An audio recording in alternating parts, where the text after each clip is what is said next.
कर जोरों विनती करूं, धरूं चरण पर शीस। गुरु राम देवानंद जी महाराज ने दियो नाम बख्शीस। कोटि कोटि सिजदा करूं, कोटि कोटि प्रणाम। चरण कमल में राखियो, मैं बांदी जाम गुलाम। अब गुण किए तो बहुत किए, करत न मानी आर।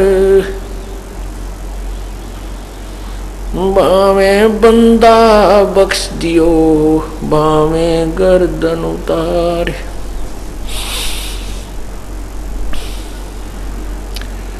अब गुण मेरे बाप जी, बख्शो गरीब नवाज।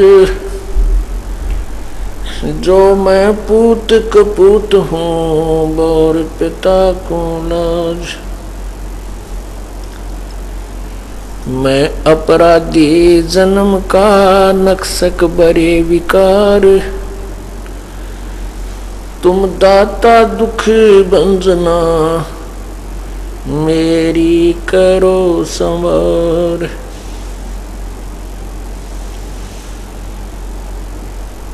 जय इब कै सतगुरु मिले, सब दुख आँखों रो। चरणों ऊपर शीस रखूं, कहूं जो कहनी हो।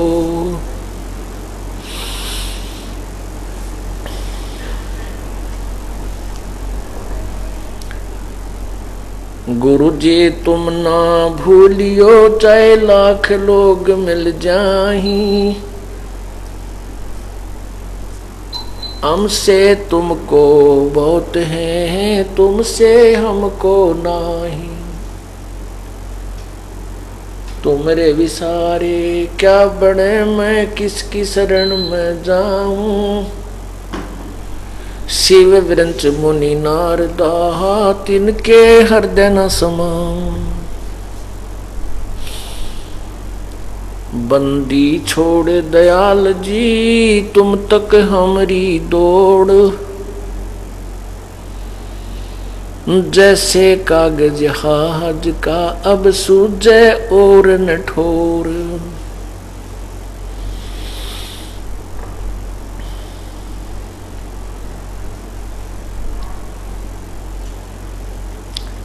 बंदे तू करे बंदगी, जय चावे दीदारी।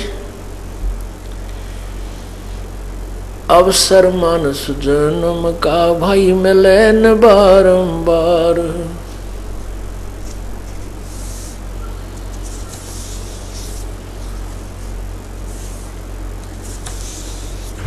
कबीर लूट सको तो लूटियो, राम नाम की लूट।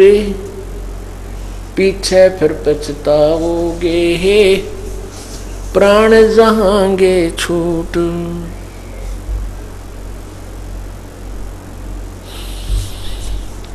जिन हर की चोरी करी, और गए राम गुण भूल। ते बिदना बागोल किए, रहे उर्द मुख जूली। परमपिता परमात्मा, सारी सृष्टि के रचनहार, कुल मालिक कबीर परमेश्वर, कबीर देव, काल जाल में फंसी हुई हम सभी आत्माओं को अपने निज घर की खबर देने के लिए स्वयं ही आते हैं। वो परमात्मा चारों युगों में आते हैं। सतयुग के अंदर वो सत्सुकृत नाम से प्रसिद्ध होते हैं, और त्रेता में परमात्मा का नाम मुनिंदर ऋषि विख्यात होता है। और द्वापर में करुणा में, कलयुग में वे अपने वास्तविक कबीर देव, कबीर प्रभु, कबीर साहब, कबीर परमेश्वर के नाम से अपने यथार्थ नाम को लेकर ही आते हैं और उसी से प्रसिद्ध होते हैं।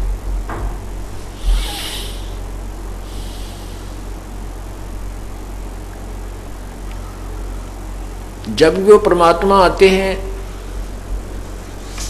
उस समय उनके साथ बहुत संघर्ष होता है, क्योंकि वो यथार्थ ज्ञान देते हैं और उसमें काल के भेजे हुए नकली संतों ने, ऋषियों ने, गुरुओं ने शास्त्र विरुद्ध साधना का ढोल पीट रखा होता है और परमात्मा इस तत्व ज्ञान का प्रचार करने लगते हैं तो उनके जो शिष्य लोग, शिष्यजन जो होते हैं उन नकली गुरुओं के, वो अपने गुरुओं के पास जाकर के कहते हैं कि ऐसे ऐसे वो संत, वो ऋषि जैसे सत्सुकृत में परमात्मा, सतयुग में परमात्मा सत्सुकृत नाम से आए थे, उसमें संत कहो या ऋषि नाम से प्रकट होते हैं।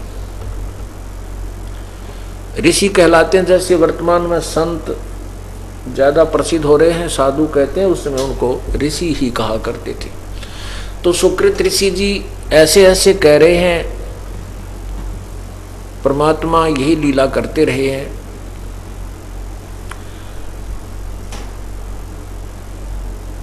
उन संतों को, उन ऋषियों को अज्ञान होता है, ज्ञान नहीं होता, इस कारण से वो अपने शिष्यों से कहते हैं कि वो व्यक्ति, वो ऋषि झूठ बोलता है, उसको यथार्थ ज्ञान नहीं है, वो उल्ट ज्ञान देता है, विपरीत ज्ञान बता रहा है, इसलिए उसको वामदेव नाम से प्रसिद्ध कर देते हैं। वामदेव, वामदेव का अर्थ होता है, वाम का अर्थ होता है विपरीत ज्ञान देने वाला।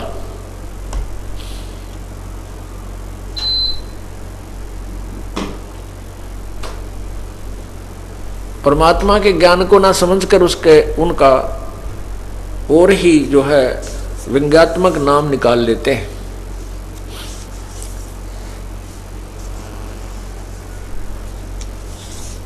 इसी प्रकार परमात्मा जब त्रेता युग में आते हैं तो भी उनके साथ ऐसे ही वो अज्ञानी ऋषि जन विरोध करते हैं।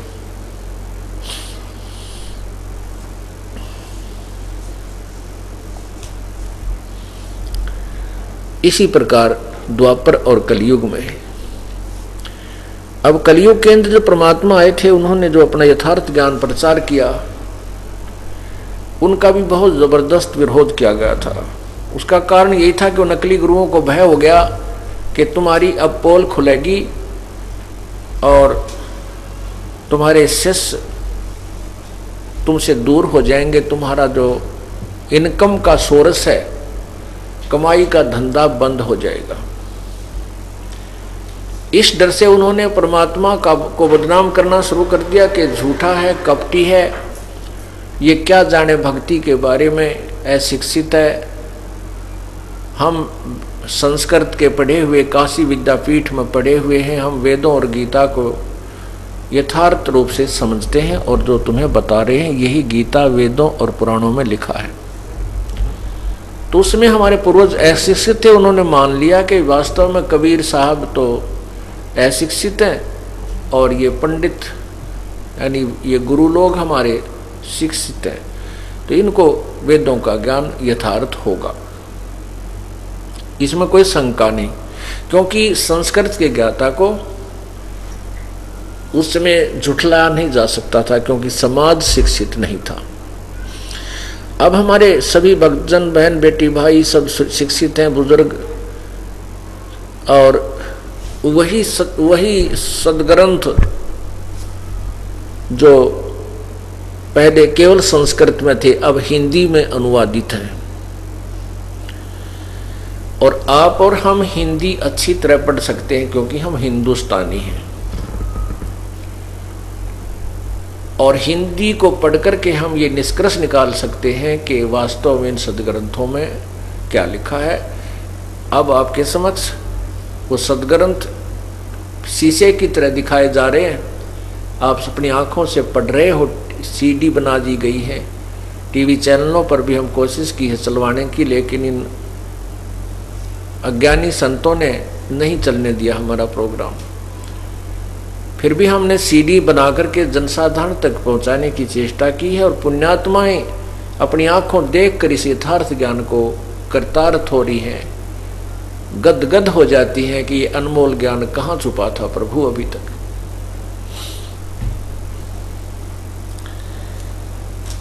पूर्ण परमात्मा अपनी पुण्यात्माओं को अपनी शरण में लेने के लिए ना जाने क्या क्या कारण बनाते हैं।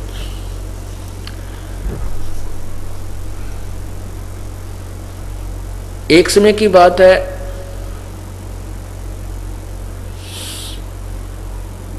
कबीर परमेश्वर बनारस में, काशी में सत्संग किया करते थे। परमात्मा के नाम लेने से, परमात्मा की शरण में आने से दुखी जीव सुखी हो जाते थे, निर्धन धनवान हो जाते थे, रोगी स्वस्थ हो जाते थे, और किसी भी प्रकार का जो संकट जिनके ऊपर होता था, जो सच्चे दिल से प्रभु के दिए हुए नाम का जाप करते थे, तो वो हर तरह से सुखी होने लग गए थे।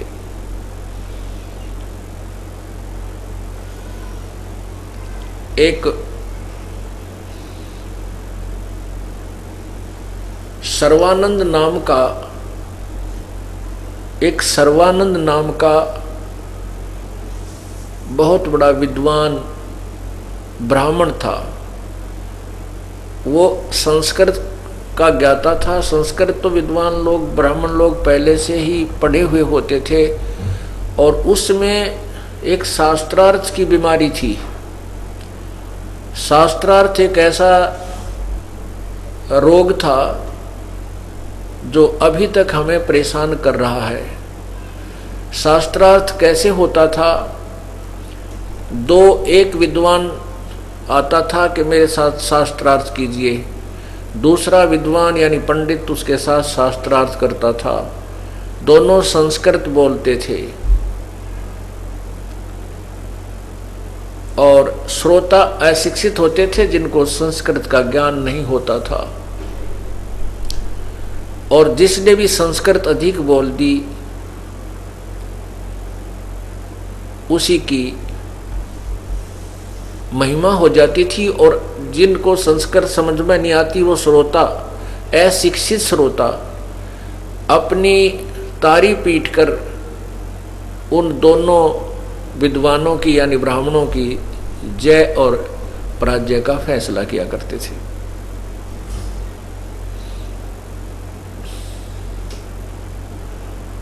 सर्वानंद नाम का जो ब्राह्मण था, उसने अपने उस समय में सभी पंडितों को, ब्राह्मणों को पराजित कर दिया था शास्त्रार्थ में। वो क्या करता था कि एक बैल के ऊपर एक थैला डालकर दोनों तरफ, जैसे गधे का बोरा होता है, ऐसे उसमें एक बोरा डालकर, ऐसे थैला डालकर, उसके अंदर सभी शास्त्र, वेद, चारों वेद, 18 पुराण और 6 उपनिषद, 11 उपनिषद, 6 शास्त्र, रामायण, महाभारत, सुधा सागर, श्रीमद् भागवत सुधा सागर आदि, गीता जी, सभी ग्रंथों को रखा करता था, और व्याकरण आदि भी साथ रखता था। उसने वेदों के मंत्रों को कंठस्थ याद किया हुआ था, पुराणों के भी अध्याय आदि उसने कंठस्थ याद किए हुए थे। उसने आसपास के उस समय के सभी विद्वानों को शास्त्रार्थ में पराजित कर रखा था। उस सर्वानंद ब्राह्मण की एक माता जी, जिसका नाम शारदा देवी था,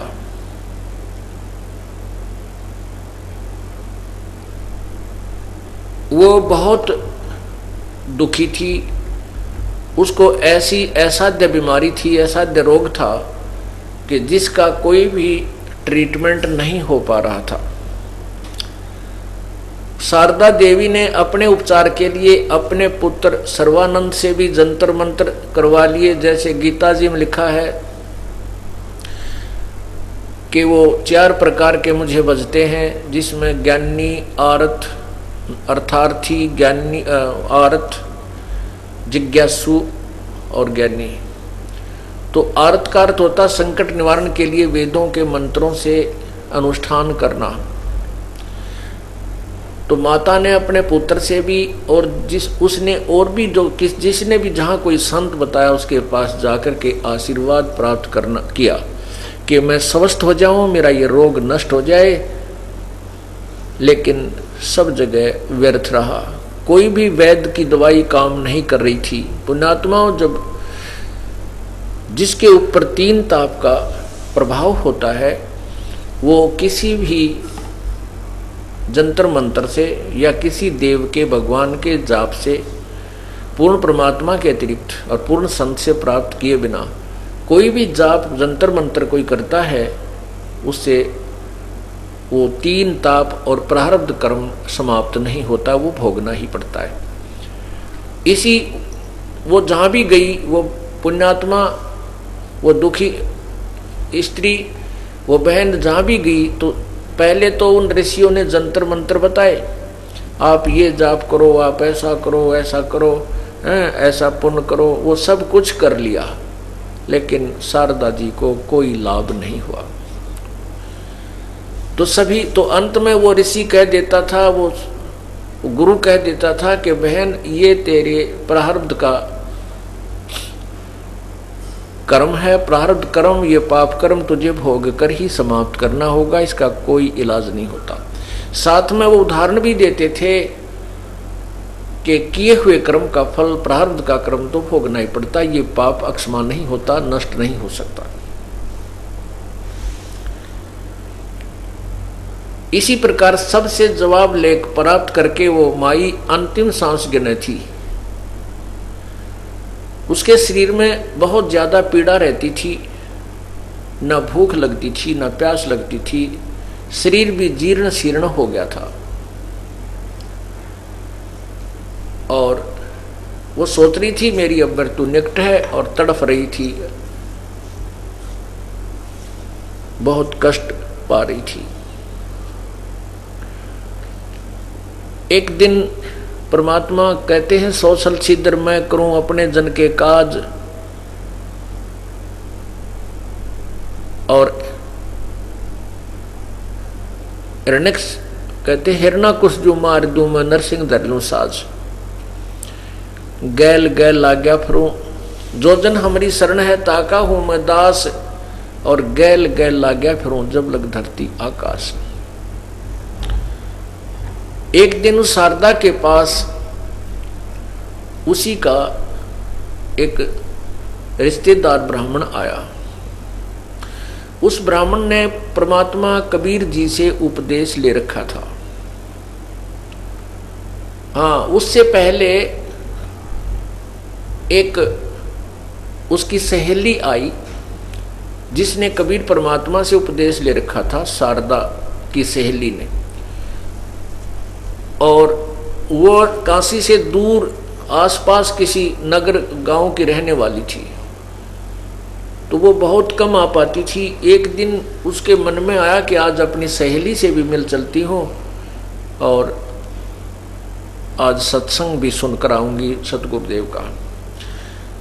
तो पहले वो अपनी सहेली के पास चली गई। शारदा के उस सतिथि को देखकर उसने कहा, बहन आपको क्या तकलीफ है? आप तो बहुत वीक हो गई हैं, बहुत कमजोर हो गई हो। शारदा जी ने कहा, बहन क्या बताऊं, मैं बहुत ही दुखी हूं, अंतिम श्वास गिन रही हूं। तो उस परमात्मा की शिष्या ने कहा कि आप इलाज करा लीजिए। शारदा ने कहा कि मैंने कोई वैद्य डॉक्टर नहीं छोड़ा है, सबसे इलाज करा लिया, लेकिन दवाई कोई असर नहीं करती, औषधि निष्क्रिय हो रही है। मैंने सब संत, बहुत से जो प्रसिद्ध संत हैं उनसे भी संपर्क साधा है, सभी ने कह दिया है कि ये तेरे प्रारब्ध का कर्म है, ये तुझे भोगना पड़ेगा, इसका कोई इलाज नहीं। बहन, मैं तो अपने अंतिम सांस गिनू हूँ, जो दुख मेरे साथ ही जाएगा और मेरा कोई नरक जो है, मेरा जीवन नरक हो गया है। तब उस की सहेली जो परमात्मा कबीर जी की शिष्या थी, उसने कहा, बहन मैं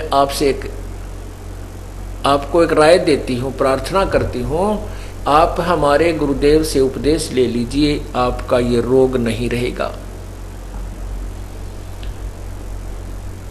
अब उस बहन ने बड़े प्यार और श्रद्धा से कहा था कि यदि ये हृदय से गुरुदेव के चरणों में आ जाएगी तो इसका कष्ट संकट निवारण हो जाएगा।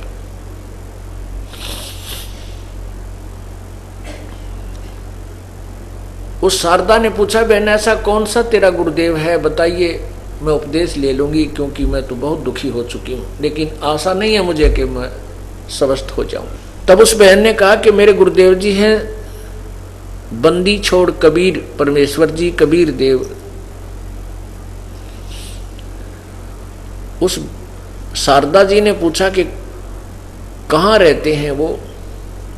उन्होंने बताया कि आपके साथ ही यहाँ थोड़ी सी दूरी पर एक जुलाहा कॉलोनी है, उसमें रहते हैं। उनकी जाति क्या है, शारदा ने पूछा। बहन ने उत्तर दिया, शिष्या ने, परमेश्वर की शिष्या ने उत्तर दिया कि उसका नाम कबीर है, उसकी जाति जुलाहा है। और बहन, वैसे तो संत की कोई जात नहीं होती। कबीर परमात्मा अपनी वाणी में कहते हैं कि जात ना पूछो संत की, पूछ लीजिए ज्ञान, और मोल करो तलवार का, भाई पड़ी रहने दो म्यान।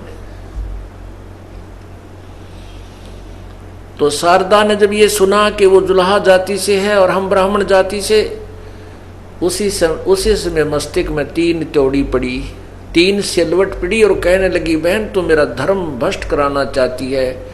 हम उत्तम कुल में जन्म है और एक नीच जात के जुलाहे को और एक ब्राह्मणी उसको गुरु बनाएगी, हम तो जगत गुरु हैं।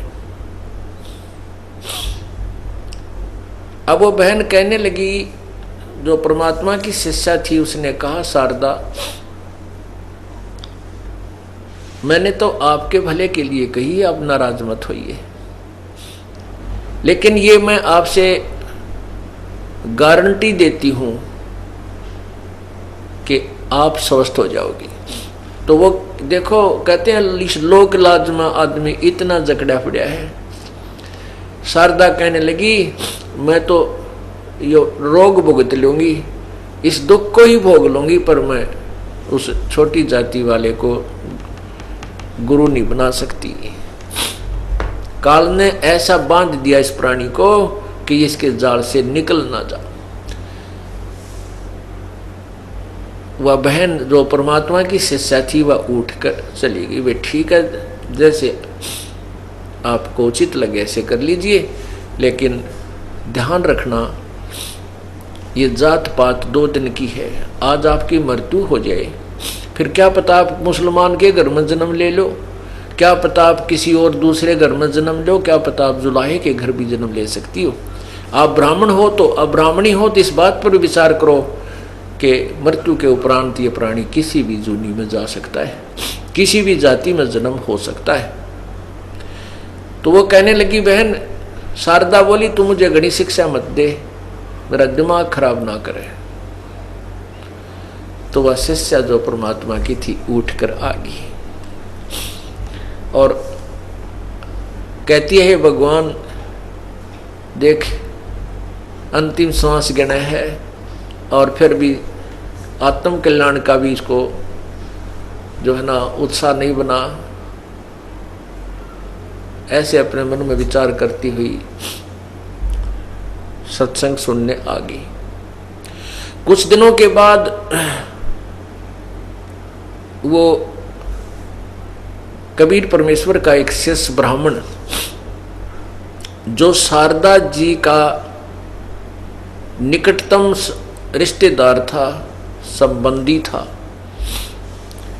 वो भी बहुत परेशान था, पूरा परिवार दुखी रहता था। पूरे परिवार पर जो है 3 ताप का प्रभाव था, शारीरिक कष्ट पूरे परिवार को।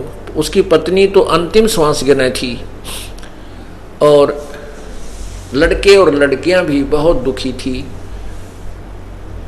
और वित्तीय हालत बहुत कमजोर थी, बहुत बड़ा निर्धन था। रिश्तेदारों से उधार मांगकर भी वो छिक चुका था और रिश्तेदार भी उसको उधार देना बंद कर चुके थे। उसको देखते ही दरवाजा बंद कर दिया करते थे, ऐसी स्थिति थी। उस पुण्यात्मा को भी एक परमात्मा कबीर परमेश्वर की कोई शिष्य वहां पहुंचा, उसको सारी कहानी सुनाई, बार बार समझाया। उसको भी यही आंट बनी हुई थी कि मैं ब्राह्मण हूं और वो छोटी जाति का है।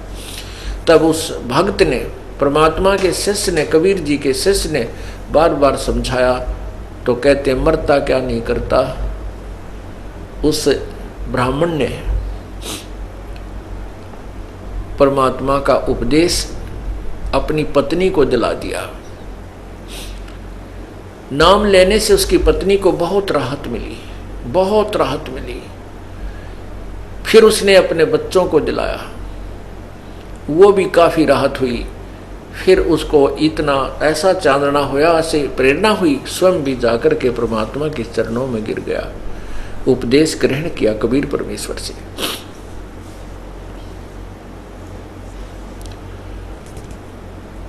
और उसके बाद पूरा परिवार स्वस्थ और घर में ऐसी बरकत होने लगी। पहले वो उधार लेता था, अब सबकी उधार भी तार दी 2, 3, 4 वर्ष के अंदर। और लोग उससे उधार लेकर जाते थे, वो निःशुल्क दिया करता था, वो बगैर इंटरेस्ट के, बगैर ब्याज के पैसे देता था। लोग बड़े प्रसन्न थे गरीब आदमी के, बड़ा भगवान करे तेरा दिन रात आशीर्वाद दिया करते थे कि तू दिन रात फले। ऐसा साहूकार हमने देखा है नहीं जो बगैर ब्याज के पैसे देता है। परमात्मा मना करते हैं कि ब्याज नहीं लेना चाहिए, किसी की मदद करना चाहते हो तो वैसे कर दीजिए, अन्यथा पैसा मत, ब्याज नहीं लेना चाहिए। अब वो इतना सुखी हो गया कि जन जन को जाकर कहता है कि कबीर परमात्मा स्वयं मालिक आए हैं, उनसे उपदेश ले लीजिए, अपना कल्याण करवा लीजिए।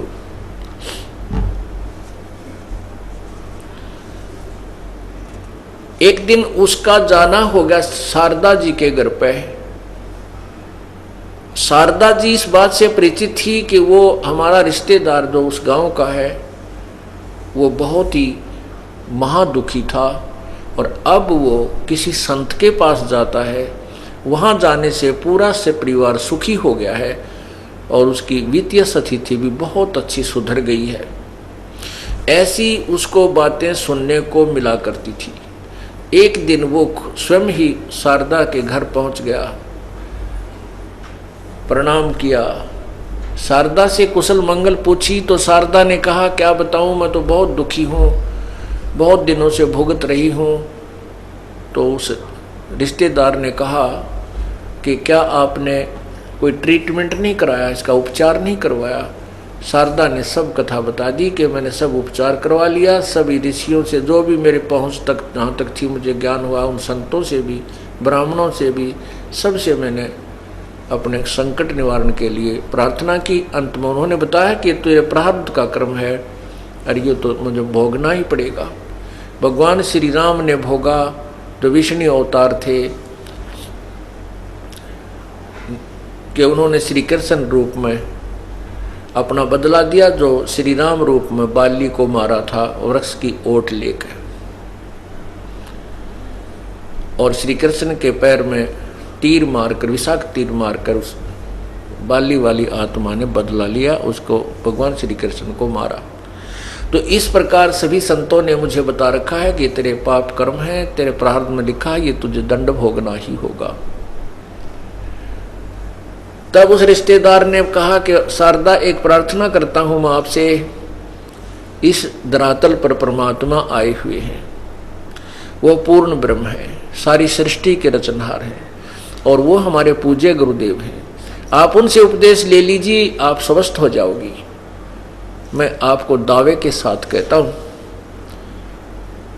अब शारदा कहने लगी कि उसने सोचा कि ये ब्राह्मण है, इसने अवश्य ही कोई ब्राह्मण गुरु किया होगा, अर्थात इसने तो कोई उच्च जाति का गुरु बना रखा होगा।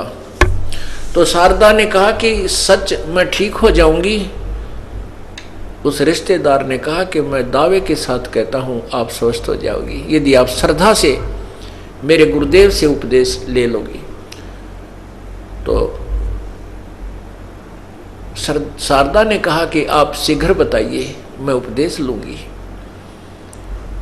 तो उसने बताया आपके गुरुदेव का नाम क्या है, कहाँ रहते हैं, क्या जाति है। उन्होंने बताया कि हमारे गुरुदेव का नाम कबीर, परमात्मा कबीर बंदी छोड़ है, और यहीं आपके कॉलोनी से थोड़ी सी दूर वो जुलाहा कॉलोनी में रहते हैं। वह समझ गई उसी समय, क्या वो धानक कबीर, वो जुलाहा कबीर नीरू का पुत्र? वो उनका रिश्तेदार कहने गया कि सही बोली आप, बिल्कुल वही। तो कहने लगी तुझे शर्म नहीं आती, अब ब्राह्मण होकर एक नीच जाति से उपदेश लिए हुए हो, धिक्कार है तुझे। तब वो कहने लगा शारदा ये बात आपकी ठीक है, क्योंकि यही मोतियाबंद मुझे हो चुका था जो आपको है, जाति और पाति का, ऊंच और नीच का। इस ऊंच नीच के चक्कर में मेरा पूरा परिवार विनाश को प्राप्त हो चुका था। मेरी वो दुर्गति थी, तू अपरिचित नहीं है। और मैं इतना दुखी था कि मुझे ये ब्राह्मण रिश्तेदार भी मेरे से नफरत करने लग गए थे। जिसके द्वार पर मैं चला जाता था, स्वाभाविक भी जाता था किसी रिश्तेदार के पास या भाईचारे में, तो उसके मन में आती थी ये उधार मांगने आया होगा। मेरा पूरा परिवार महादुखी था। और इस कबीर जुल्हा अर्थात इस धानक से उपदेश लेने के बाद आज मेरा परिवार पुनर्आबाद हो गया है। मैं औरों का उधार लेता था, आज उनके उधार उतार के वो मुझसे उधार मांगने आते। और देख ले शारदा, आपके हित के लिए कह रहा हूं, ये तो पछतावेगी इस समय को। ये पूर्ण परमात्मा है, ये रोग तो आपका मुफ्त में ठीक होगा, ये तो मैं दावे के साथ कहता हूं। लेकिन आपको वो अमृत ज्ञान मिलेगा जिसको आप सोच भी नहीं सकती कि कहीं पृथ्वी पर कोई ऐसा ज्ञान बताने वाला संत भी विद्यमान है। शारदा कहने लगी मेरे आगे ये बात चलाने की आवश्यकता नहीं है, मेरे सामने ये जिक्र फिर मत करना। कति कट्टर ब्राह्मणी थी, मरना मंजूर। देख काल ने कैसा मान दिया मेरे को। ये जात हमने बनाई, परमात्मा ने नहीं बनाई। हम संत जन कहते हैं, कबीर परमात्मा कहते हैं, ऊंच नीच इस विध है लोई, और कर्म को कर्म कहाँ में दोई। ऊंच और नीच तो जो जाति से नहीं, कर्म से है। जो शराब पीता है, मांस खाता है, लूट करता है, जीव हिंसा करता है, चोरी करता है, ठगी करता है, बुरी नज़र से बहन बेटियों को देखता है, वो नीच है, वो चाहे किसी जाति का है। और जो इन विकारों से दूर है, परमात्मा की सत भक्ति करता है, वो संत भक्त है और ऊंच है। ऊंच नीच इस विध है लोई, कुर्म कुक्रम सुक्रम कुक्रम कहाँ में दोई। अच्छे और बुरे कर्मों से ऊंच नीच होता है, जाति ऊंच नीच नहीं होती। लेकिन उस पंडितानी का कहाँ समझ में आवा थी, वह तो पक्की रंग में रंग रही थी, कत्ती नहीं मानी। ने बोली आपने खाना बना रखा है, रोटी खा लो, विश्राम करो, पर यह चर्चा मेरे से मत करो।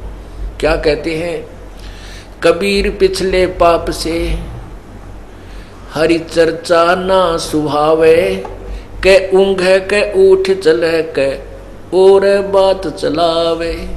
पिछले पाप ते परमात्मा की चर्चा नहीं सुहावे, अच्छी नहीं लगती, और के ऊँघन लग जाएगा ना और कोई बात छेड़ देगा।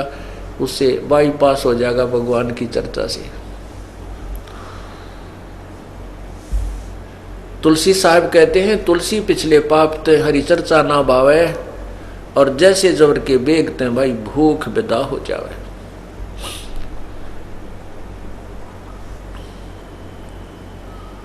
जैसे रोगी, जबर के रोगी को, जिसको बुखार हो जाता है, उसको खाना अच्छा नहीं लगता।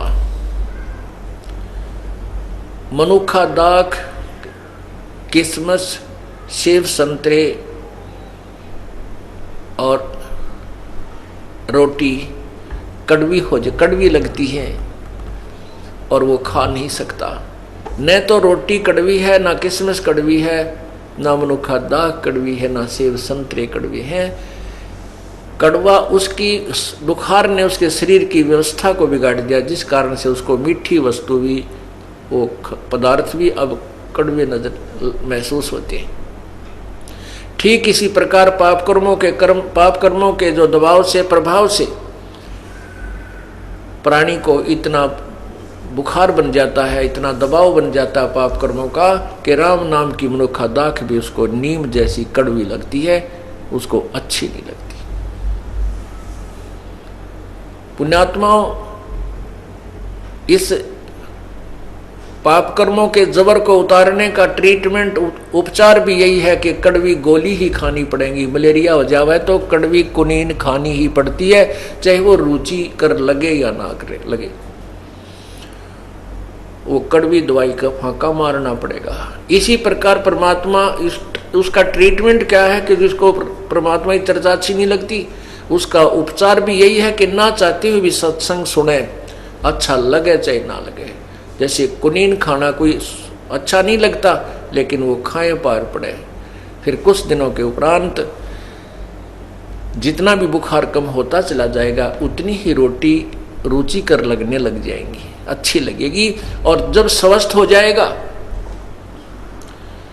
फिर वो लुखी सूखी रोटियां, चाहे नमक भी ना डाल रखा और सब्जी भी ना हो, 4, 5, 6 तो एक टाइम खा जाता है, क्योंकि वह पूर्ण स्वस्थ है। इसी प्रकार पुण्यात्माओं, जिस प्राणी को प्रथम बार सत्संग सुनने को मिलता है, वो उसको अच्छा नहीं लगता, क्योंकि उसको तो रागनी अच्छी लगे, कई फिल्मी गाने बढ़िया लगे, कि उसके कानों में वो आदत पड़ रही है, और परमात्मा की ये कथा उसको कति नहीं सुनाती, अच्छी नहीं लगती। तो वो पहली बार आकर सोचेगा अपने साथी गेल कित फंस गया आकर, आड़े को गाना बजाना भी कोई ना ढोलकी ढालकी बांध रखी, ना कोई ऐसा सुरीली कोई सारंगी पारंगी चल उसने दिल ला ले, ये तो बिरानी बात बतावे। तो वो उसको एक बार तो दिक्कत आएगी, क्योंकि वो अभी रोगी है, जवर है उसको, और इस सत्संग रूपी जो कुनीन है, सत्संग रूपी जो दवाई है, ये दोनों काम करेगी। आप जूता पहन लो, भविष्य में कांटा ना लगेगा। तो पुण्यात्माओं, कांटा लगे पैर में जूता पहना नहीं जा सकता, वो तो कांटा निकले जो पीड़ा बना रहा है, और फिर वो व्यक्ति इस भय से जूता पहने कि कहीं फिर कांटा ना लग जाए, वो भयंकर पीड़ा मुझे फिर दुखी करे। इसी प्रकार जो पाप कर्म के कांटे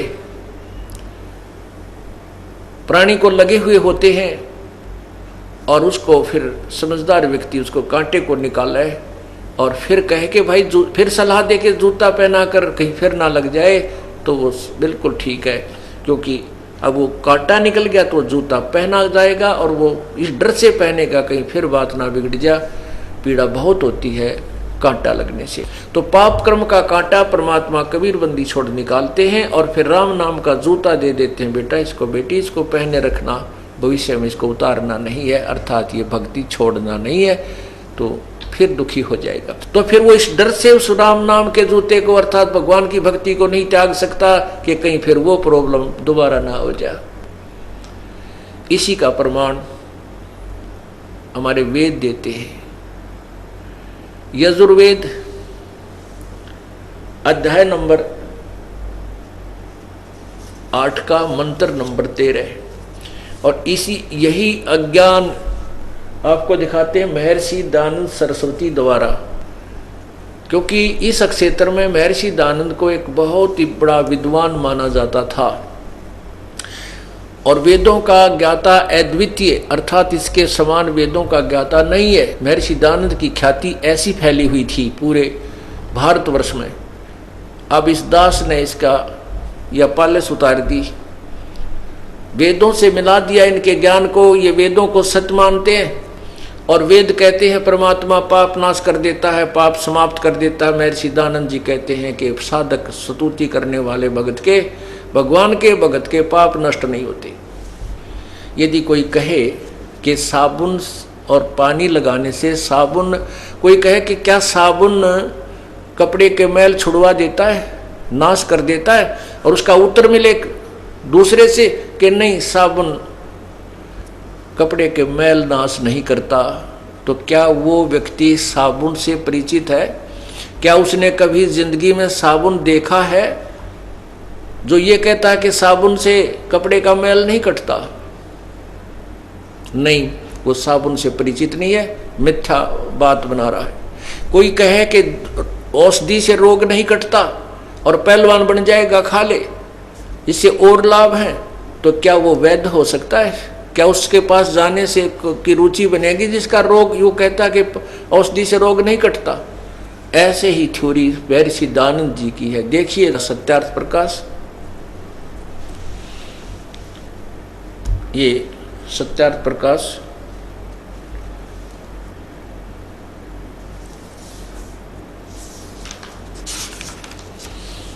अथ है सत्यार्थ प्रकाश है। महर्षि दयानंद सरस्वती स्वामी विरचित है। और कहाँ से छपा है? प्रकाशक है वैदिक यति मंडल दयानंद नगर, दयानंद मठ दीनानगर पंजाब। और ये कहाँ से छपा है ये देखिएगा, प्रकाशक है वैदिक यति मंडल दयानंद मठ दीनानगर पंजाब। और ये प्रकाशक कहाँ से है? मुद्रक छपा कहाँ से है? आचार्य प्रिंटिंग प्रेस, दयानंद मठ, गोहाना मार्ग, रोहतक। समोल्लास नंबर 7 में पृष्ठ नंबर 155 पे ये देखिएगा। समोल्लास 155, समोल्लास सप्तम समोल्लास पृष्ठ 155। किसी ने प्रश्न किया स्वामी जी से, प्रश्न, परमेश्वर की स्तुति प्रार्थना और उपासना करनी चाहिए व नहीं? उत्तर, करनी चाहिए। स्वामी दयानंद जी कहते हैं। प्रश्न करने वाला कहता है क्या स्तुति आदि करने से ईश्वर अपना नियम छोड़ स्तुति प्रार्थना करने वाले का पाप छुड़ा देगा? उत्तर महर्षि जी का नहीं। तो प्रश्नकर्ता कहता है तो फिर स्तुति प्रार्थना क्यों करना? वे किस लिए भक्ति करें जब उसके पाप पर नहीं कटेंगे? उत्तर स्वामी जी का, उनके करने का अन्य फल, अन्य का फल अन्य ही है। प्रश्न क्या? उत्तर, स्तुति से ईश्वर में प्रीति, उसके गुण कर्म स्वभाव का से अपने गुण कर्म स्वभाव का सुधरना, स्वभाव का सुधरना। प्रार्थना से निरअभिमानता, उत्साह और साहे का मिलना। उपासना, उपासना से परब्रह्म से मेल और उसका साक्षात्कार होना। अब यहाँ स्वामी जी देखना, इस 154 पृष्ठ पर कह रहे हैं कि प्रश्न करने वाले ने पूछा परमात्मा ईश्वर साकार है व निराकार? उत्तर मिला के निराकार। स्वामी जी कहते हैं उत्तर निराकार है, परमात्मा निराकार है। और यहाँ पर कह रहे हैं कि उपासना करने से, 155 पे, उपासना करने से परब्रह्म से मेल और उसका साक्षात्कार होना। ओए होए, 2 सिद्धांत फेल हो गए स्वामी जी के इस 155 पृष्ठ पे 7वें समोल्लास में। कौन कौन से? एक तो निराकार वाला सिद्धांत फेल हो गया, क्योंकि साक्षात्कार और मिलन तो साकार से होता है, निराकार से नहीं होता। और दूसरा सिद्धांत ये हो गया कि वो कहते हैं कि पाप अक्षमा नहीं होते। अभी आपको दिखाएंगे यजुर्वेद अध्याय नंबर 8 के मंत्र 13 में कि परमात्मा पाप काट देता है। और तीसरा सिद्धांत वो फेल हो गया, वो कहते हैं कि ब्रह्म से अतिरिक्त कोई भगवान नहीं है, परमात्मा एक ही है, अनेक भगवान वेदों में नहीं लिखे, केवल एक भगवान, अनेक नहीं है। तो ब्रह्म और परब्रह्म, दादा और परदादा दो होते हैं, एक नहीं होते। तो परब्रह्म शब्द इन्होंने खुद लिखा है कि वो साधक साधना करने से पाप तो अक्षमा नहीं होते, वो पापी आत्मा परब्रह्म से मिल लेता है, यानी ब्रह्म से भी दूसरे भगवान को। अब देखिएगा इसी 7वें अध्याय का 7वें समोल्लास में प्रारंभ में ही पूछा किसी ने प्रश्न, ये 7वां समोल्लास है, स्टार्ट यहीं से होता है, ये अथय 7वां समोल्लास है। और इसमें ये पूछा किसी ने कि प्रश्न, वेद में ईश्वर अनेक हैं। प्रश्नकर्ता ठीक कह रहा है कि वेद में ईश्वर अनेक हैं, इस बात को तुम मानते हो वा नहीं? उत्तर, नहीं मानते। स्वामी जी कहते कि नहीं, कहीं भी अनेक ईश्वर नहीं है, दो भगवान नहीं है, क्योंकि चारों वेदों में कहीं यह नहीं लिखा है जिससे अनेक ईश्वर सिद्ध हों, किंतु यह तो लिखा है कि ईश्वर एक है। अब स्वामी जी ये भी बताते हैं कि ये देखिएगा प्रथम समोल्लास में स्पष्ट कहते हैं कि ईश्वर ब्रह्म ही ईश्वर एक है, ब्रह्म है। प्रथम समोल्लास ये पृष्ठ नंबर 15 पे यहाँ स्पष्ट कर रहे हैं कि ओम आकाश और खम, ये लिखा है खम, यह देखना, सबसे बड़ा होने से ईश्वर का नाम ब्रह्म है। ईश्वर का नाम ब्रह्म बताया इन्होंने, ये देखना, ईश्वर का नाम ब्रह्म है। और यहाँ क्या कहते हैं कि ईश्वर एक है, वेदों में कहीं नहीं लिखा, एक ही ईश्वर अर्थात ब्रह्म है। और यहाँ स्वयं ही ये परब्रह्म कह रहे हैं कि उस साधना से परब्रह्म से मेल और उसका साक्षात्कार होना, परब्रह्म से मेल और उसका साक्षात्कार होना। अर्थात ब्रह्म तो इन्होंने फाइनल कर दिया कि ब्रह्म ही ईश्वर का नाम ब्रह्म है। और ये कहते परब्रह्म से मिल जाता है दूसरे भगवान से, पर माने सेकंड, अनोदर, जैसे उस ब्रह्म से भी ऊपर का सुप्रीम परमात्मा है, जैसे दादा से दूसरा परदादा, दूसरा दादा, दादा का भी पिता। तो ऐसे दो ब्रह्म सिद्ध हो गए परब्रह्म से। तो इस स्वामी दयानंद जी के 7वें अध्याय के सत्यार प्रकाश में 7वें समोल्लास में ये दो सिद्धांत तो उसने स्वयं फेल कर दिए। और तीसरा उपदेश करेगा कि परमात्मा पाप नहीं काटता, ये वेद कर देंगे, यजुर्वेद करेगा। अब देखना,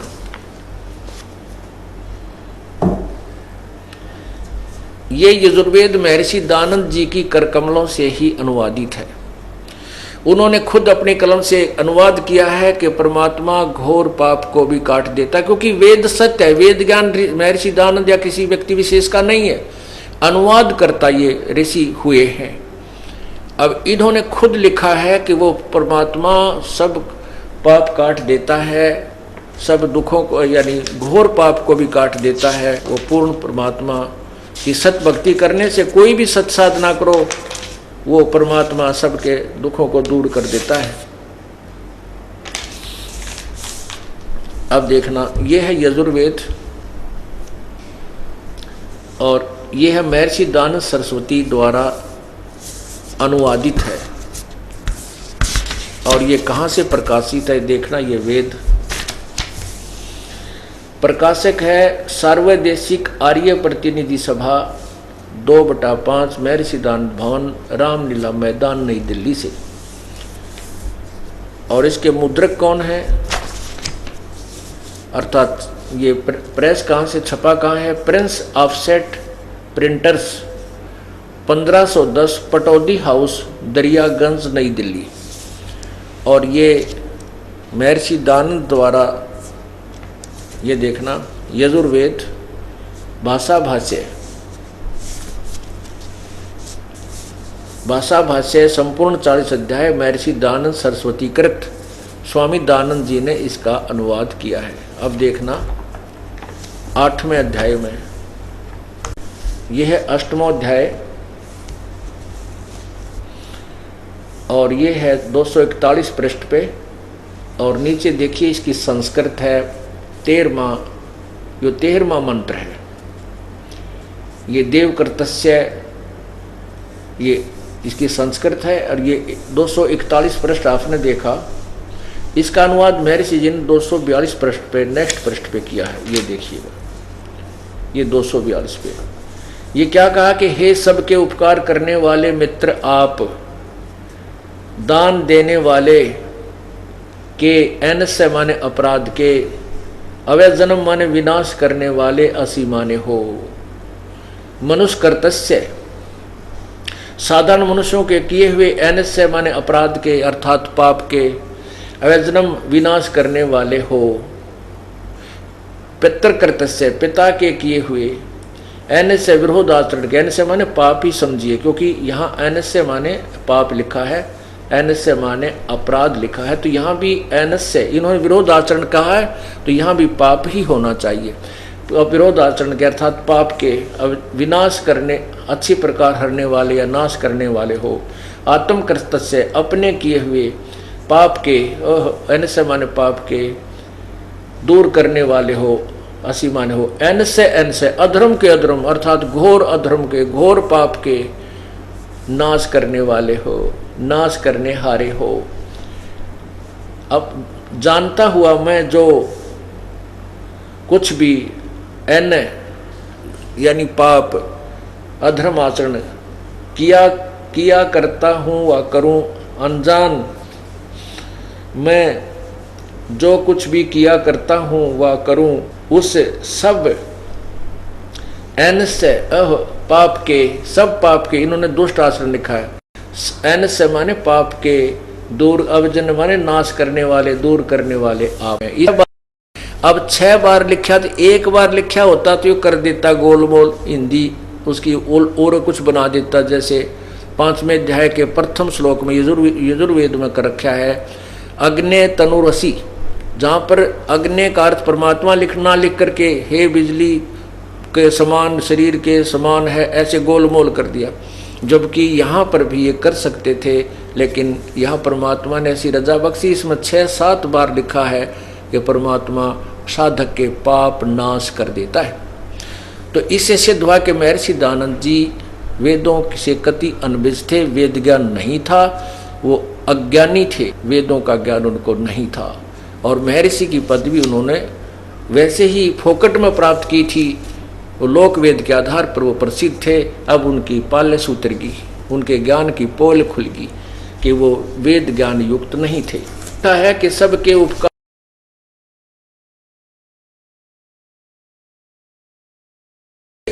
गुमराह करने वाले ये भी कर देते हैं, क्योंकि जिन लोगों का ज्ञान समाप्त हो जाता है वो झूठ का सहारा लेते हैं। तो हमने समाचार पत्रों में ये जो का तो लेख लिखा करते थे और जनसाधारण के समक्ष हम भेजा करते थे, तो वो भी विरोध में कुछ ऊटपटांग विज्ञापन या कोई समाचार से उत्तर देते थे।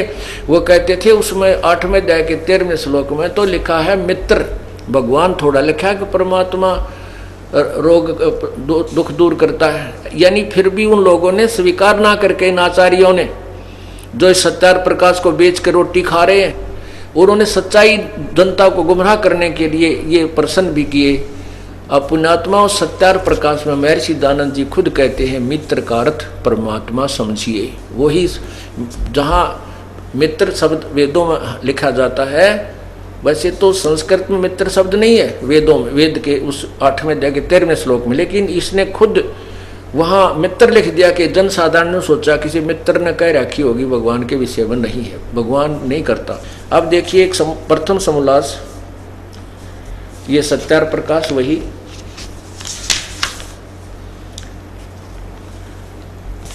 और इसके प्रथम समोल्लास में पृष्ठ नंबर 18 पे नीचे देखिएगा, मित्र आदि नामों से सखा और इंद्र आदि देवों से प्रसिद्ध व्यवहार देखने वाले उन्हीं का ग्रहण करना चाहिए। तो यहाँ क्या कहते हैं, ये क्या लिखा है, जो सबसे स्नेह करे और सबको प्रीति करने योग्य है वह है परमेश्वर, सबका सच्चा मित्र है, इससे परमेश्वर का नाम मित्र है। में लिखा यजुर्वेद के 8वें अध्याय के 13वें श्लोक में इन्होंने अपनी तरफ से लिखा है, वेद के संस्कृत में नहीं है वो, कि हे सबके उपकार करने वाले मित्र। मित्र की समय स्थान पर हम लिख लें कि हे सबके उपकार करने वाले प्रभु ईश्वर परमात्मा, जो महर्षि स्वयं कहते हैं कि मित्र परमात्मा के नाम को समझना चाहिए, मित्र का अर्थ परमात्मा ही समझे। तो इसी प्रकार उस शारदा और अन्य समाज को यह उल्टी पट्टी पढ़ा रखी थी कि पाप कर्म नहीं कटते, पाप तो भोगने ही पड़ते हैं, परमात्मा पाप क्षमा नहीं करता। और इसमें लिखा है वेदों में ब्रह्म बोल रहा है और ब्रह्म पूर्ण परमात्मा पूर्ण ब्रह्म की तरफ संकेत कर रहा कि वो परमात्मा पूर्ण ब्रह्म अपने साधक के पापों का नाश कर देता है। ब्रह्मा विष्णु महेश जी की साधना से, ब्रह्म तक की साधना से, परब्रह्म तक की साधना से पाप नाश नहीं होते, पूर्ण परमात्मा की भक्ति से पाप नाश हो जाते हैं, समाप्त हो जाते हैं। परमात्मा कबीर बंदी छोड़ कहते हैं, जब ही सतनाम हृदय धरो भयो पाप को नासे, जैसे चिंगारी अग्नि की पड़े पुराने गासे। कि जब ही सतनाम हृदय धरो, जब ही सच्चा नाम पूर्ण संत से प्राप्त हो जाता है और हम उसको सच्ची लगन सच्ची श्रद्धा मर्यादा से जाप करते हैं, तो वो पाप नष्ट ऐसे हो जाते हैं जैसे बहुत बड़े घास के ढेर में और एक माचिस की सीख लगा दी जाए। वो चिंगारी अग्नि की पूरे सूखे घास को चाहे 1000 लाख मन पड़ा हो, लाख टन पड़ा हो, वो जलाकर भस्म कर देती है, सभा कर देती है, उसका राख बन जाती है, खाक बन जाती है और वो हवा में उड़कर वो स्थान भी साफ हो जाता है। और ये नकली गुरु, झूठे गुरु और ये ऋषि महर्षि, ये झूठे जो वेद ज्ञान से अपरिचित थे, ये दुनिया को भ्रमित कर गए क्योंकि उनको यथार्थ ज्ञान नहीं था। वो ब्रह्म से आगे किसी को नहीं जानते थे, जबकि परब्रह्म पूर्ण ब्रह्म ये अन्य शक्तियां और हैं। अब शारदा जी को बड़ा आनंद आया और कहा, परमात्मा मुझे उपदेश दे दो। प्रभु ने कहा कि शारदा, दुनिया तेरी हंसी करेगी, ब्राह्मण लोग तेरा मजाक करेंगे।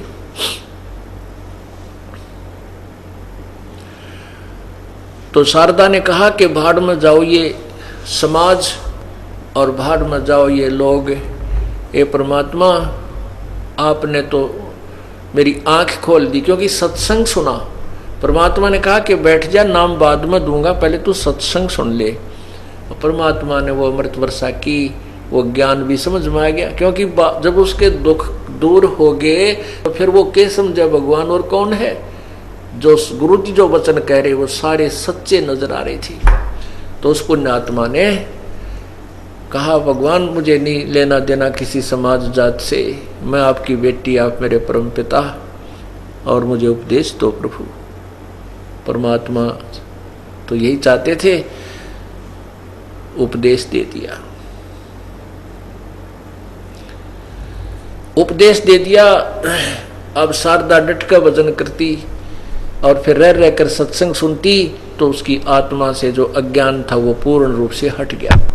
परमात्मा कहा करते, बच्चों, वर्तमान में कोई भी संत ऋषि नहीं है जिसके पास तत्व ज्ञान है और जिसको यथार्थ भक्ति का मार्ग का ज्ञान हो। इस बात को सभी शिष्य अच्छी तरह मानते थे, जानते थे।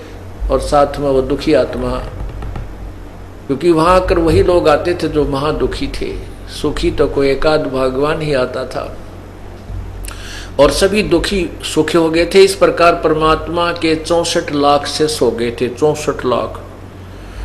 आज से 600-550 वर्ष पहले विचार करो, 64 लाख शिष्य हो जाना कोई मामूली बात नहीं है। जबकि हिंदुस्तान की उस समय 550-600 वर्ष पहले कुल 4 करोड़ आबादी होगी मुश्किल तक, और उस समय से 64 लाख शेष हो जाना ये कोई बालकों का खेल। उसमें तो कोई मीडिया भी नहीं था, ना कोई टीवी चैनल थे कि भाई एक आदमी एक जगह से अपना प्रचार करके सबको सुना सकता है। तो ये कैसे रजा हुई थी परमात्मा की? ऐसे ही जोत के जोत जली थी। 120 वर्ष तक परमात्मा रहे थे इस पृथ्वी पर, एक साधारण मनुष्य का, एक आम भगत संत की तरह जीवन जीकर और जनता का कल्याण किया था। तो उसमें ऐसे ही जोत के जोत जली थी। जो सुख हो जाता विश्वों को जाकर बताता, कोई रिश्तेदार को सुनाता, कोई मित्र को सुनाता, कहीं राह चलते को जिक्र करता। ऐसे 64 लाख से प्रभु के हो गए थे।